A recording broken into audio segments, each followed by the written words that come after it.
আওয়ামী লীগ নেতাকে পিটিয়ে হত্যা করেছে দুর্বৃত্তরা।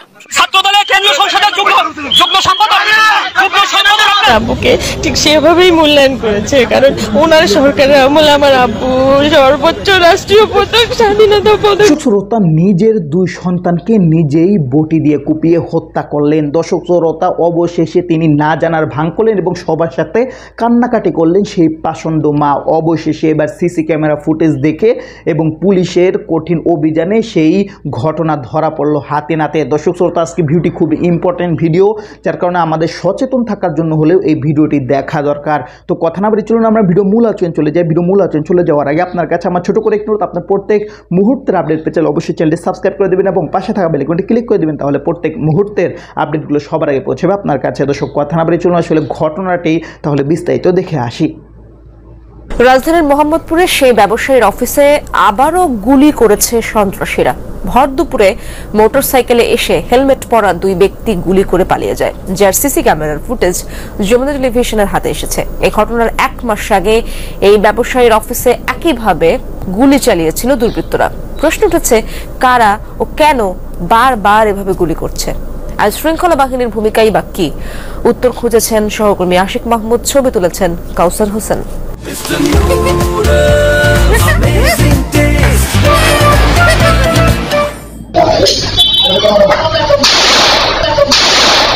28 এপ্রিল দুপুর 2:20 মোহাম্মদপুরের টাউন হল এলাকায় এক মোটরসাইকেলে আসে দুজন।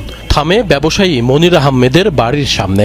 কোনো কিছু বুঝে ওঠার আগেই বাইক থেকে নেমে একজন রিভলভার বের করে গুলি ছোড়ে। এ সময় দিক বিদিক ছুটে জীবন রক্ষা করেন কয়েকজন। পরে সন্ত্রাসীরা মোটরসাইকেলে করে মিরপুর সড়ক ধরে পালিয়ে যায়। হামলার সময় অফিসের ভেতরেই ছিলেন মনির আহমেদ। তার কাছে জানতে চাই ঘটনার বিস্তারিত। একটা হোন্ডা আসলো, দুটা ছেলে, হোন্ডা মুখোশ পরা এবং ভিতরে ওরা হেলমেট পরা। তো ঢুকেছে, আমার দারোয়ানকে জিজ্ঞেস করতেছে, আর তুমি কে এই বাসার দারোয়ান? বলছে হ্যাঁ। তখনই সে পিস্তল কাট করে গুলি করলো। আমি সাথে সাথে দৌড়ে যাই, তারা পালায় যায়। আমাকে তো কিছু বলতেছে না, প্রশাসনও তেমন কিছু বলতেছে না। গুলি করার সময় দৌড়ে জীবন রক্ষা করেন ভবনের দারোয়ান জিহাদ। মৃত্যু আতঙ্কে এখনো ঘুমাতে পারেন না। ওরা গুলি করছে, আমি দৌড় দিতে দিতে ওরা গুলিটা করছে। গুলিটা আইসা লাগে এই যে জায়গা। পুরো আতঙ্কে আমার বুক, আমার পুরো থরথরে কাঁপতাছে, আমার শরীর পুরো কাঁপতাছে। আমি রাতও পুরো ঘুমাইতে পারিনি, খাই আমার ওই কল্পনায় আমি সারা রাত আমি ঘুমাইতে পারিনি, টেনশন আমি। মোহাম্মদপুরের টাউন হল এলাকায় এক ব্যবসায়ীর অফিসে দুর্বৃত্তরা যে গুলি করেছে সেটি সরাসরি এই দেয়ালে লেগেছে, যার ক্ষত এখনো স্পষ্ট।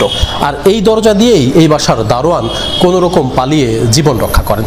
এই ঘটনার ঠিক 1 মাস আগে গত 24 মার্চ এখানে দাঁড়িয়েই দুজন মুখোশধারী এই অফিসের মানুষকে লক্ষ্য করে গুলি করেছিল। একের পর এক এমন গোলাগুলির ঘটনায় এই ভবনের বাসিন্দা সহ আশপাশের সবাই আতঙ্কিত, উদ্বিগ্ন। এখন তো কোনো নিরাপত্তা নাই। এখন তো মনে হয় যে আগে যাও মনে হয় রাস্তাঘাটে বের হইতে পারতাম, এখন তো মনে হয় যে এই ঘটনার পর থেকে এখন বেশি বেরিয়ে হয় না। ভয় লাগে, রাস্তায় চলতেও ভয় লাগে, কার গুলি কার গায়ে লাগে। সরকারের প্রতি আহ্বান জানাচ্ছি যে এই দ্রুত এটার নিষ্পত্তি করতে, আর এবং আমাদের সিকিউরিটিটা যেন ঠিকমতো দেয়।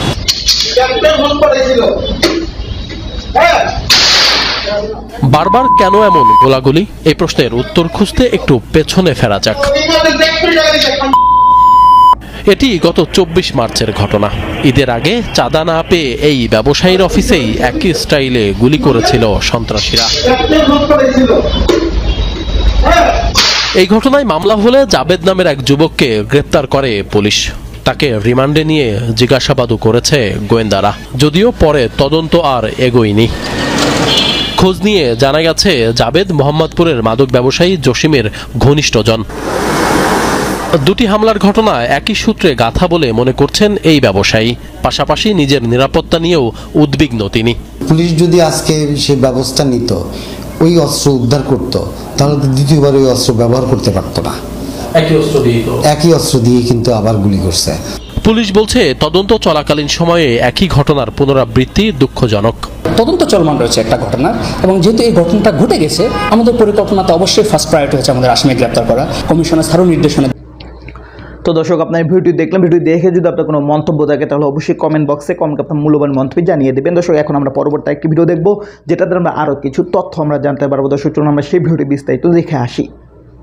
ছোট পর্দার জনপ্রিয় অভিনেতা সিদ্দিকুর রহমানকে গণপিটুনি দেওয়া হয়েছে। মব সৃষ্টি করে তার উপর এই হামলা করা হয় বলে খবর পাওয়া গেছে। ঘটনার পর পুলিশ তাকে উদ্ধার করে থানা হেফাজতে নেয়। রমনা থানা পুলিশ বলছে তার বিরুদ্ধে মামলা রয়েছে কিনা যাচাই বাছাই চলছে। মামলা থাকলে তাকে গ্রেফতার দেখানো হবে। এছাড়া যারা গণপিটুনি দিয়েছে তাদেরও খোঁজ নিচ্ছে পুলিশ। আরো জানাচ্ছেন সহকর্মী শাহাদাত রিফাত। দুপুরের পর থেকে সামাজিক যোগাযোগ মাধ্যমে ভাইরাল ছোট পর্দার জনপ্রিয় অভিনেতা সিদ্দিকুর রহমানের একটি ভিডিও। সেখানে দেখা গেছে এক বিধ্বস্ত সিদ্দিককে, তার উপর নির্যাতনের আলামত স্পষ্ট, ছিঁড়ে ফেলা হয়েছে তার পোশাক। 29 এপ্রিল বিকেলে সিদ্দিককে মারধরের ওই ভিডিও সামাজিক যোগাযোগ মাধ্যমে ছড়িয়ে পড়ে।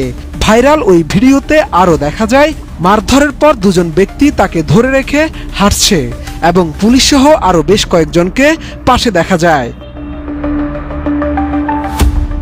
ভিডিওতে অভিনেতা সিদ্দিকের বাম হাত ধরে থাকা একজন ব্যক্তি বলছিলেন, বৈষম্য বিরোধী আন্দোলনে বিরোধিতা করেছিলেন এই সিদ্দিক। ছাত্রদের বুকে সরাসরি গুলির নির্দেশ দিয়েছিলেন তিনি। বৈষম্য আন্দোলনে যে আপনার সাধারণ শিক্ষার্থীর উপরে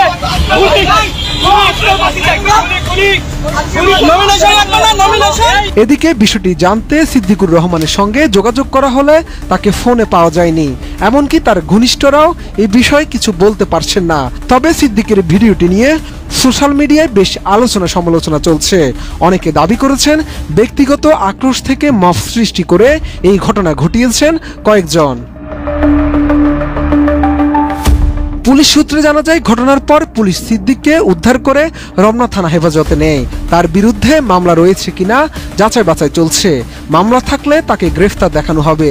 এছাড়া যাদের গণপিটুনি দিয়েছে তাদেরও খোঁজ নিচ্ছে পুলিশ। টানা সপ্তমবারের মতো বেস্ট টিস্যু পেপার ব্র্যান্ড হিসেবে স্বীকৃতি পেয়েছে বসুন্ধরা টিস্যু। এ বিষয়ে রমনা বিভাগের উপ পুলিশ কমিশনার মাসুদ আলম গণমাধ্যমকে জানান, দুদক কার্যালয়ের সামনে থেকে লোকজন সিদ্দিককে ধরেন। এরপর তাকে উদ্ধার করে থানায় নিয়ে আসা হয়।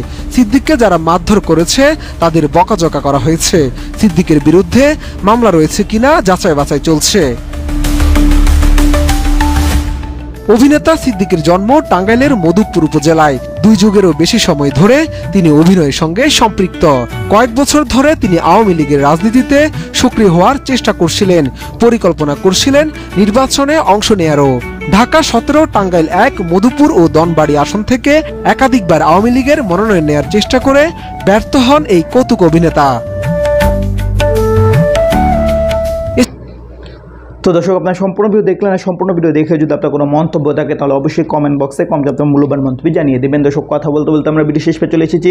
ভিডিওকে শেষ করে আগে আপনার কাছে আবার অনুরোধ করছি, আপনি প্রত্যেক মুহূর্তের আপডেট পেতে অবশ্যই চ্যানেলটি সাবস্ক্রাইব করে দেবেন এবং পাশে থাকা বেল আইকনটি ক্লিক করে দেবেন। তাহলে প্রত্যেক মুহূর্তের আপডেটগুলো সবারই পৌঁছবে আপনার কাছে। তো সব নিঃশেষ কিছু ভালো থাকবেন, সুস্থ থাকবেন। আল্লাহ হাফেজ।